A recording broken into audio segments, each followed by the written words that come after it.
my name's Matt Dirito.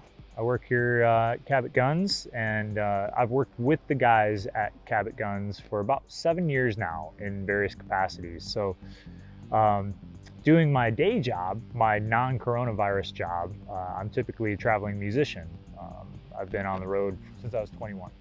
I met the guys at Cabot Guns at a rally called Sturgis in South Dakota, and they had this elaborate booth set up in the middle of a dirt pit with these prestigious 1911s. From that day on, I've been involved with Cabot Guns in some sort of capacity, whether it's referring them to other clientele, doing some photo shoots, interviews, being a brand ambassador, taking guns with me out on the road to show to dealers and to do shoots with people and integrate into charity functions. And now that my time on the road has slowed down a little bit, I'm here at the shop, actually running machines and making sure things get out on time. So if you didn't get your gun on time, you can probably blame me. So a lot of you guys know we source all of our steel from the USA. 416 stainless is what we make most of our guns out of, both slides and frames. Unless we're doing some crazy carbon steel or Damascus type builds, which we do a lot of.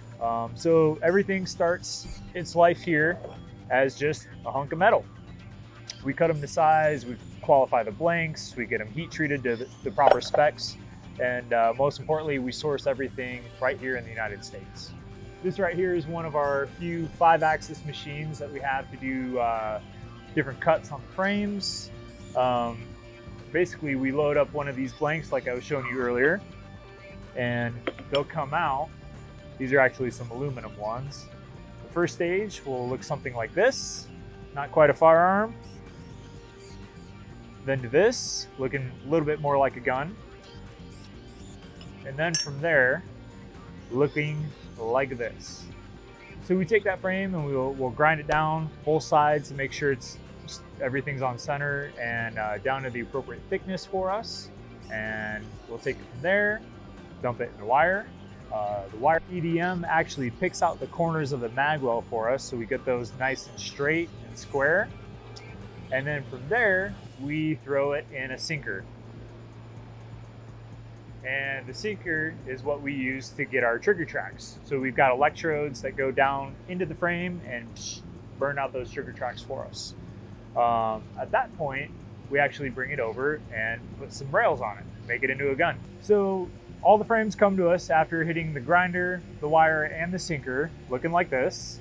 Relatively the same as what you'd expect before, but now they're the appropriate size, side to side.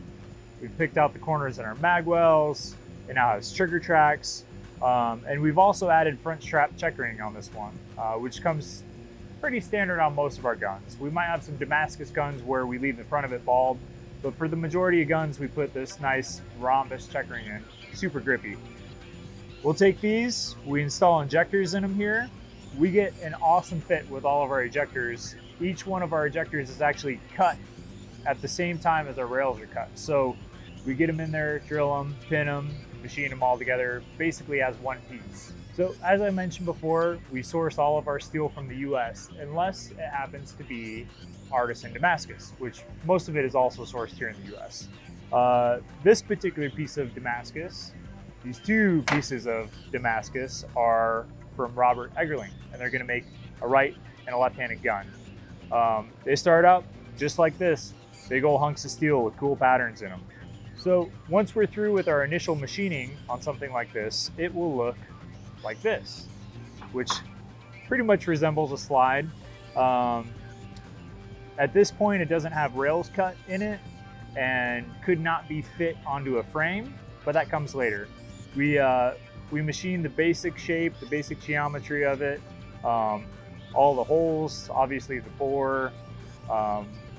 We've got our firing pin hole, extractor hole, everything like that. All the internals, the lockups, everything like that is done to the slide. Then we'll do the rails. We'll do, if it needs different sight cuts, we'll do different sight cuts if it needs to get cut down or engraved.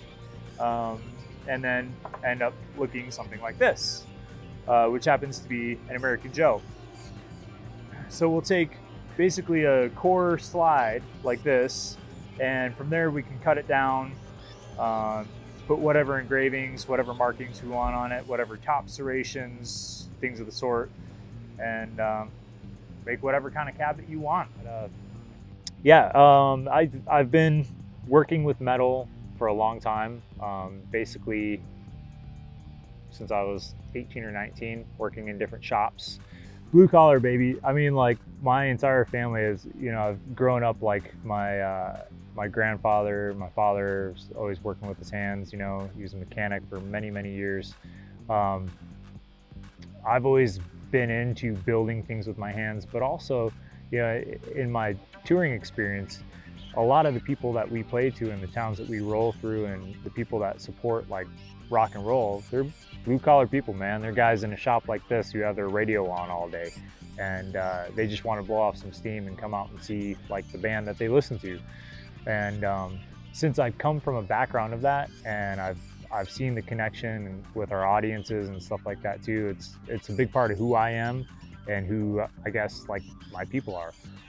And I've really seen firsthand how like the backbone of this country is, you know, blue collar workers who don't complain, or, you know, they just get up and get their hands dirty and, you know, sometimes have jobs that aren't very fun so that the rest of us can have the luxuries that we've got.